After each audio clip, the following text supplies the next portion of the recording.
ஆண்டவர் இரட்சகருமாகிய இயேசு கிறிஸ்து நாமத்திலே உங்கள் ஒவ்வொருவரையும் வாழ்த்துகிறேன். தேவனாகிய கர்த்தர் இன்றும் ஜீவிக்கிறார். இந்த மகிழ்ச்சியின் மாதத்திலே நாம் ஒன்றாக கூடி வந்திருக்கிறோம். பிரியமானவர்களே, இயேசு கிறிஸ்து இந்த பூமிக்கு வரவில்லை என்றால் இன்றைக்கு நீங்களும் நானும் இப்படிப்பட்ட தொடர்பில் வளர்வதற்கு வாய்ப்பே இல்லை. பாவம் நிறைந்த இந்த உலகிற்கு மனு உருவாக பிதாவாகிய தேவன் தம்முடைய ஒரே குமாரனை அனுப்பினார். இன்றைக்கு அதை குறித்து தியானிக்க போகிறோம். ஆண்டவர் நம்மோடு கூட பேசுவாராக. வேதத்திலிருந்து ஒரு வசனத்தை உங்களுக்கு நான் அடிக்கோடிட்டு காண்பிக்க விரும்புகிறேன். யோவானுக்கு எழுதின நற்செய்தி நூல் 3ஆம் அதிகாரம் 16ஆம் வசனம்.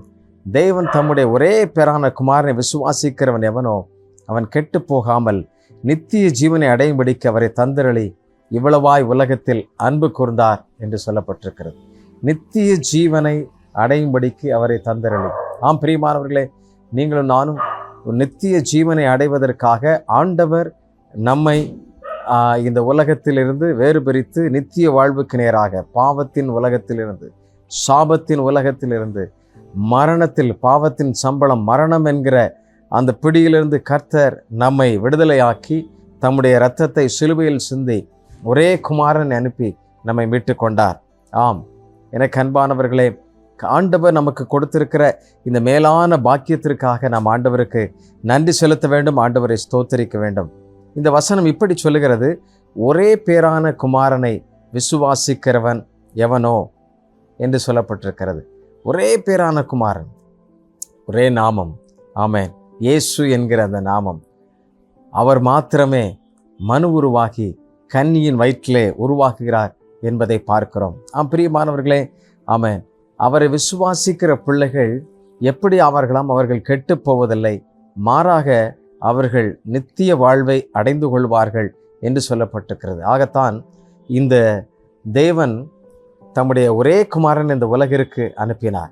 மனிதன் கெட்டு போகக்கூடாது, மனிதன் இழந்து போன நித்திய ஜீவனை திரும்ப அவன் பெற்றுக்கொள்ள வேண்டும் என்பதற்காகவே ஆண்டவர் தம்முடைய ஒரே பேரான குமாரனை கன்னியின் வயிற்றிலே உருவாக்குகிறார்.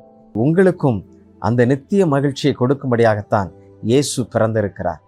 பிரியமானவர்களே, அவர் எல்லாரும் மகிழ்ச்சியாக இருக்கும்படியாக, அவரை விசுவாசிக்கின்ற எல்லா பிள்ளைகளும் மகிழ்ச்சியோடு கூட வாழும்படியாக, கெட்டு போக வேண்டாம், அவர்களுடைய வாழ்வு தோல்வியாக இருக்க வேண்டாம், அவருடைய வாழ்க்கை தோற்று போகிறதா இருக்க வேண்டாம், அவர்கள் மகிழ்ச்சியோடு கூட இருக்க வேண்டும் என்பதற்காக இயேசுவை இவ்வளவா இந்த உலகத்திலே தந்தருளி அன்பு கூர்ந்தார் என்று சொல்லப்பட்டிருக்கிறது. அன்பு என்பது சாதாரணமானது அல்ல. பிரியமானவர்களே, அவர் ஜீவனை கொடுத்த அன்பு, நம் ஒவ்வொருவரையும் மீட்டு கொள்ளும்படியாக கடைசி பரியந்தம் எல்லாவற்றையும் நமக்காக செலுத்திவிட்ட அன்பு. கண்களை மூடி ஜெபிப்போம். எங்கள் அன்பின் பரலோக பிதாவே, இந்த அருமையான வேலைக்காக நாம் ஜெபிக்கிறோம். ஆண்டவரே, தேவனாகிய கர்த்தர், நீர் எங்களோடு கூட இருக்கிறீர். பரலோகத்தின் தேவன், நீர் பூமியின் மனு மக்களை கண்ணோக்கி பார்க்கிறீர். ஆண்டவரே, இந்த மனு குலத்தை, இந்த பூமியை, இந்த உலகத்தையே மீட்கும்படியாக இந்த நட்சத்திர ஜோதியாய் வெளிப்பட்டவரே, ஆண்டவரே, உம்மை நோக்கி ஜெபிக்கின்ற ஒவ்வொரு பிள்ளைகளுக்கும் கர்த்தர் நீர் அற்புதங்களை செய்யும்படியாக நான் ஜெபிக்கிறேன். அவருடைய வாழ்க்கை புதிதாக மாறட்டப்பா, நன்மைகள் பிறக்கட்டும். ஆண்டவரே, இனி தோல்வி அல்ல, இனி அவர்களுடைய வாழ்க்கை வெற்றியாக இருக்கட்டும் என்று சொல்ல நான் ஜெபிக்கிறேன். தீமைக்காக ஆண்டவரே அநேக வழிகளிலே பிசாசுனுடைய தந்திரமும் அவர்களை தீமைக்கு நேராக இழுத்து செல்கிறது. அவைகளிலிருந்து அவர்கள் புது வாழ்வுக்கு நேராய் அவர்களை கொண்டு வருவீராகப்பா. கர்த்தர் உதவி செய்வீராக. எல்லா தடைகளும் மாறி போகட்டும், சமாதானம் அவர்களுக்கு உண்டாகட்டும். இது நிமித்தமாக அவருடைய குடும்பம் மகிழ்ச்சியாக இருக்கட்டும் என்று சொல்லி ஜெபிக்கிறேன். சகலவற்றையும் உடைய கரத்தில் ஒப்புக் கொடுக்கிறேன். என் ஆசீர்வதியும், பெரிய காரியங்களை செய்யும், பெருகச் செய்யும். இயேசுவின் பரிசுத்தமுள்ள நாமத்திலே தாழ்மையோடு ஜெபிக்கிறோம். ஜெபங்களும் நல்ல பிதாவே. ஆமென், ஆமென். ஆண்டவர் உங்களுக்கு புதிய வாழ்வை கொடுத்திருக்கின்றார். இனி நீங்கள் எப்பொழுதும் போல பழைய வாழ்வை எண்ணிக்கொள்ளாதிருங்கள். இப்பொழுது இயேசு உங்களோடு கூட இருக்கிறார். அவர் உங்கள் இதயத்திற்குள்ளாக இருக்கிறார். இனி நீங்கள் அசுத்தமான உலகத்தின் மனிதர்கள் அல்ல, கெட்டுப்போன மனிதர்கள் அல்ல, நீங்கள் நித்திய ஜீவனுக்கென்று வைக்கப்பட்ட மனிதர்கள்.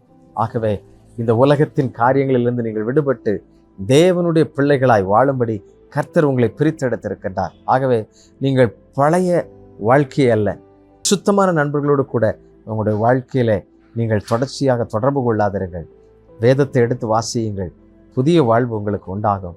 ஆண்டவர் புது ஜீவனை உங்களுக்கு தருவார். உங்கள் நிமித்தம் உங்களுடைய குடும்பம் மகிழ்ச்சி அடையும் என்பதில் சந்தேகமே இல்லை.